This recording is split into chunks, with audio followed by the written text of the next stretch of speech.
ಲೋಕ ಅಖಾಡದ ಕ್ಲೈಮ್ಯಾಕ್ಸ್ಗೆ ಕ್ಷಣಗಣನೆ ಶುರುವಾಗಿದ್ದು ಜಿಲ್ಲಾ ಚುನಾವಣಾಧಿಕಾರಿ ಹಾಗೆ ಮುಖ್ಯ ಆಯುಕ್ತರು ಮತ ಎಣಿಕೆ ಕೇಂದ್ರ ತಪಾಸಣೆ ನಡೆಸಿದರು. ಬೆಂಗಳೂರಿನಲ್ಲಿ ಜಿಲ್ಲಾ ಚುನಾವಣಾಧಿಕಾರಿಯೂ ಆದಂತಹ ಬಿಬಿಎಂಪಿ ಮುಖ್ಯ ಆಯುಕ್ತ ತುಷಾರ್ ಗಿರಿನಾಥ್ ಹಾಗೆ ಅಧಿಕಾರಿಗಳು ಮತ ಎಣಿಕೆ ಕೇಂದ್ರಗಳಿಗೆ ಭೇಟಿ ಕೊಟ್ಟು ತಪಾಸಣೆ ಮಾಡಿದ್ದಾರೆ. ಮತ ಎಣಿಕೆ ಎಲ್ಲೆಲ್ಲಿ ನಡೆಯುತ್ತೆ, ಇಲ್ಲಿದೆ ಕಂಪ್ಲೀಟ್ ಡೀಟೇಲ್ಸ್.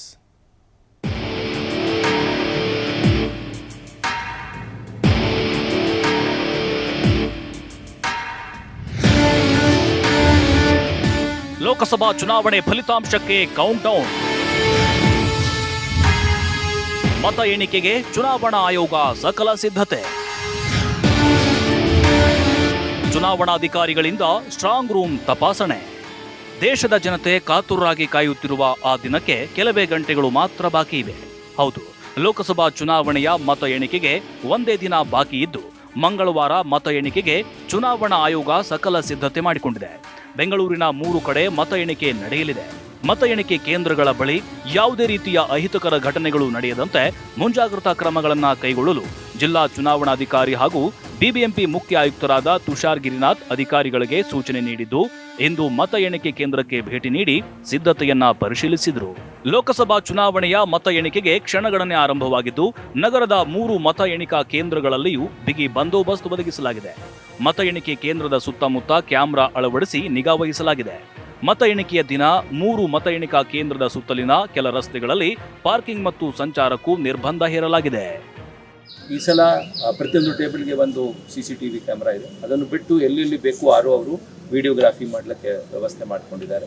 ಪ್ರತಿ ರೂಮ್ನಲ್ಲಿ ಈ ಸಲ ವಿಶೇಷವಾಗಿ ಒಂದು TV ಇಟ್ಕೊಂಡು ಈ ಕಾರಿಡೋರಿಂದ ಏನು ಬರ್ತಾ ಇದೆ, ನಮ್ಮ EVMs ಮತ್ತು ಇದು ಸ್ಟ್ರಾಂಗ್ ರೂಮಿಂದ ಏನು ಬರುತ್ತದೆ ಕಾರಿಡೋರ್ನಲ್ಲಿ, ಅದನ್ನು ಕೂಡ ವಾಚ್ ಮಾಡಬಹುದು. ಅಲ್ಲಿ ಇರ್ತಕ್ಕಂಥ ನಮ್ಮ ಕೌಂಟಿಂಗ್ ಏಜೆಂಟ್ಸು, ಪೊಲಿಟಿಕಲ್ ಇದನ್ನು ಕ್ಯಾಂಡಿಡೇಟ್ಸು ಏಜೆಂಟ್ ಇರ್ತಾರೆ ಅಥವಾ ಕ್ಯಾಂಡಿಡೇಟ್ ಇರ್ತಾರೆ, ಅವರೆಲ್ಲ ಅಲ್ಲಿಂದನೇ ಕೌಂಟಿಂಗ್ ರೂಮ್ನಲ್ಲಿಯೂ ಕೂಡ ಸ್ಕ್ರೀನ್ ಇರುವುದರಿಂದ ಅಲ್ಲಿ ಬರ್ತಕ್ಕಂಥ ಎಲ್ಲಿಂದ ನಮ್ಮ ಟೇಬಲ್ಗೆ ಬಂದಿದೆ ಹೇಗೆ ಅವರಿಗೆ ಗೊತ್ತಾಗಲಿ. ಈಗಾಗಲೇ ಮತ ಎಣಿಕೆ ಸಿಬ್ಬಂದಿಯನ್ನ ನಿಯೋಜಿಸಿ ಅವರಿಗೆ ಅಗತ್ಯ ತರಬೇತಿಯನ್ನ ಕೊಡಲಾಗಿದೆ. ಬೆಂಗಳೂರು ಪದವೀಧರ ಕ್ಷೇತ್ರದ ಚುನಾವಣೆಗೆ ಸಂಬಂಧಿಸಿದಂತೆ ಜೂನ್ 3ರಂದು ಮತದಾನ ನಡೆಯಲಿದ್ದು, ಈ ಸಂಬಂಧವೂ ಎಲ್ಲಾ ರೀತಿಯ ಸಿದ್ಧತೆಗಳನ್ನು ಮಾಡಿಕೊಳ್ಳಲು ಅಧಿಕಾರಿಗಳಿಗೆ ತಿಳಿಸಿದ್ದಾಗಿ ಜಿಲ್ಲಾ ಚುನಾವಣಾಧಿಕಾರಿ ತುಷಾರ್ ಗಿರಿನಾಥ್ ತಿಳಿಸಿದ್ದಾರೆ. ಸಾಕಷ್ಟು ಪ್ರಮಾಣದಲ್ಲಿ ಮೈಕ್ರೋ ಅಬ್ಸರ್ವರ್ಸ್ ಇದ್ದಾರೆ. ನಮ್ಮ ಅಬ್ಸರ್ವರ್ಸ್ ಕೂಡ ಇವತ್ತು ಬರ್ತಾರೆ, ಬಂದಿದ್ದಾರೆ. ಇವತ್ತು ಬಂದು ರಿಪೋರ್ಟ್ ಆಗ್ತಾರೆ. ಅವ್ರ ಹೆದರುಗಡೆನೆ ಕೌಂಟಿಂಗ್ ರ್ಯಾಂಡಮೈಸೇಷನ್ ಮಾಡ್ತಾರೆ. ಅಂದರೆ 4ನೇ ತಾರೀಕಿಗೆ ಬೆಳಿಗ್ಗೆ ಯಾವ ಟೇಬಲ್ನಲ್ಲಿ ಯಾರು ಹೋಗಬೇಕು ಅಂತ ಆ ರ್ಯಾಂಡಮೈಸೇಷನ್ ಕೂಡ ಅಬ್ಸರ್ವರ್ ಹೆದರುಗಡೆ ಅವರು ಮಾಡ್ತಾರೆ. ಇನ್ನೊಂದೆಡೆ ಬೆಂಗಳೂರಿಗೆ ಹೊಂದಿಕೊಂಡಂತಿರುವ ಚಿಕ್ಕಬಳ್ಳಾಪುರ ಲೋಕಸಭಾ ಕ್ಷೇತ್ರದ ಮತ ಎಣಿಕೆಗೆ ಜಿಲ್ಲಾ ಚುನಾವಣಾಧಿಕಾರಿ ರವೀಂದ್ರ ಸಕಲ ಸಿದ್ಧತೆ ಮಾಡಿಕೊಳ್ಳಲಾಗಿದೆ ಅಂತ ಮಾಹಿತಿ ನೀಡಿದ್ದಾರೆ. ದೇವನಹಳ್ಳಿ ಸಮೀಪದ ನಾಗಾರ್ಜುನ ಕಾಲೇಜು ಬಳಿ 10 ಕೊಠಡಿಗಳಲ್ಲಿ ಮತ ಎಣಿಕೆ ನಡೆಯಲಿದೆ. ಸುಮಾರು 500ಕ್ಕೂ ಹೆಚ್ಚು ಸಿಬ್ಬಂದಿಯನ್ನ ಮತ ಎಣಿಕೆಗೆ ನಿಯೋಜಿಸಲಾಗಿದೆ ಅಂತ ತಿಳಿಸಿದ್ದಾರೆ.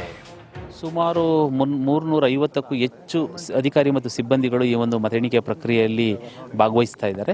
ಸೊ ಹಾಗಾಗಿ ಅವರೆಲ್ಲರೂ ಕೂಡ ಕೌಂಟಿಂಗ್ ಸೂಪರ್ವೈಸರ್ಸ್ ಇರ್ಬೋದು, ಕೌಂಟಿಂಗ್ ಅಸಿಸ್ಟೆಂಟ್ಸ್ ಇರ್ಬೋದು ಮತ್ತು ಮೈಕ್ರೋ ಅಬ್ಸರ್ವರ್ಸು ಇಷ್ಟು ಜನನು ಕೂಡ ಮತ ಎಣಿಕೆ ಪ್ರಕ್ರಿಯೆಯಲ್ಲಿ ಭಾಗವಹಿಸ್ತಾರೆ. ಮತ ಎಣಿಕಾ ಕೊಠಡಿಗಳೇನಿದ್ದಾವೆ ಅವೆಲ್ಲವುಗಳನ್ನು ಕೂಡ ನೋಡಿದ್ದಾರೆ. ಸಿದ್ಧತೆಗಳು ಸಂಪೂರ್ಣ ಆಗಿದೆ. ಒಟ್ನಲ್ಲಿ ಲೋಕಸಭಾ ಚುನಾವಣೆ ಫಲಿತಾಂಶ ಹೊರಬೀಳಲು ಚುನಾವಣಾ ಆಯೋಗ ಸಕಲ ಸಿದ್ಧತೆ ಮಾಡಿಕೊಂಡಿದೆ. ಮಂಗಳವಾರದ ಫಲಿತಾಂಶದತ್ತ ಎಲ್ಲರ ಚಿತ್ತ ಕೇಂದ್ರೀಕರಿಸಿದೆ.